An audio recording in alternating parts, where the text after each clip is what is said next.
Dear friend, welcome back to our journey through the life of Moses. Today we reach a turning point, a moment not of fear, but of praise, a moment where deliverance becomes song. This is chapter 12, the Song of Victory. Let's begin. Sing to the Lord, for he has triumphed gloriously. The horse and his rider he has thrown into the sea. Exodus 15:21. These words, sung with joy and awe on the shores of the Red Sea, mark one of the most breathtaking moments in all of Scripture. After generations of slavery, after a night of terror and triumph, the people of Israel stand free. And for the first time, they sing. But this wasn't just a song. It was a declaration, a testimony, a victory cry echoing across time. You see, when God leads his people into impossible situations, it's not to destroy them, it's to train their faith. Like an eagle pushing its young from the nest, he brings his beloved ones to the edge of the impossible, only to awaken wings they didn't know they had.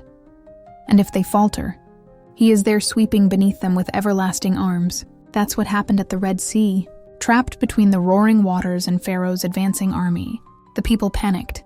They cried out. They doubted. They forgot every miracle they'd seen in Egypt. But God did not forget them. Isaiah 63 tells us, in all their affliction, he was afflicted, and the angel of his presence saved them in his love and in his pity. He redeemed them. Even in their fear, God delivered them.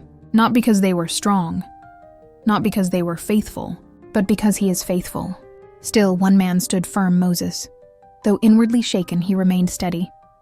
Before the people he spoke in faith, stand still and see the salvation of the Lord. And that faith, his faith, became the channel through which God worked. By faith they passed through the Red Sea as by dry land. Hebrews 11:29. Let's pause here. Do you realize how much can be accomplished through one person's faith? God doesn't need the crowd to believe. He just needs one surrendered life. Moses held a rod in his hand. It wasn't special. It had once been a simple shepherd's staff, likely cut from the Sinai wilderness.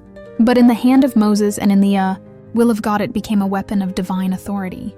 It had already summoned plagues, parted the Nile, and shaken Egypt. But that night on the edge of the Red Sea, it became something more. It became the signal of the miraculous. God told Moses to lift that rod over the sea. And when he did, heaven moved. Friend, never underestimate what God can do with something simple if it's surrendered to him. Your past may be ordinary. Your story may be rough, like a weathered staff. But if your life is in the hand of the Master, you can be used to part seas. And then came the cloud. Up to that moment, it had been a guide in the sky. But now it moved down, taking its place between Egypt and Israel. To the Egyptians, it was darkness. To Israel, it was light. Isn't that just like God? He reveals himself differently depending on the heart. To the proud, he confounds. To the humble, he comforts. That night, the cloud lit the path forward, and the wind of God began to blow. The Psalms describe it as a storm of divine proportions. The sea rose up. The ground trembled. Lightning lit the sky, and the east wind roared through the waters. Walls of water, rising higher and higher, held back not by physics, but by the breath of God. The seabed lay exposed, and into that corridor of wonder, the people walked, not rushed, not frantic, but with reverence, with trembling, with faith. Picture it. Mothers holding their children, fathers silently weeping with gratitude, children wide-eyed, walking between water walls lit by fire. Every step taken was a step out of bondage, a step toward promise. And over it all, the Lord reigned. The Lord sits upon the flood. Yes, the Lord sits as king forever. Psalm 29:10. And then came the Egyptians. Blinded by pride, they followed, charging into the miracle as if it belonged to them. But God was watching. Their wheels stuck. Their army stumbled. And suddenly they knew. They weren't fighting slaves. They were fighting the Lord. From the opposite shore, Moses stretched out his hand again, and the sea returned. In moments, it was over. The proud army of Egypt sank like stones. Not one survived. And the people of Israel stood safe, silent, amazed. The sea that once trapped them now testified for them. Their enemies were gone, and in their place came a song. Then sang Moses and the children of Israel. It was spontaneous, majestic, unifying. An entire nation lifting its voice not in mourning, but in music. They didn't sing about Moses. They sang about God. He has triumphed gloriously. The horse and rider. He has thrown into the sea. This song became the model for all songs of victory.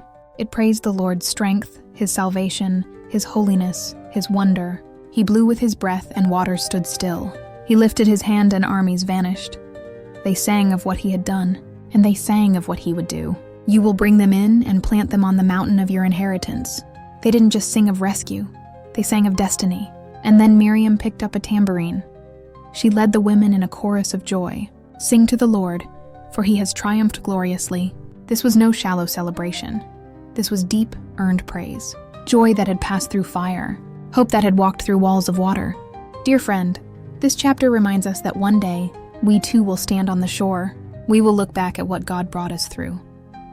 Well, see the threats and fears that once haunted us, lying powerless in the sea, and we will sing. Let your faith rise today. God is still parting seas. He is still breathing through the storm.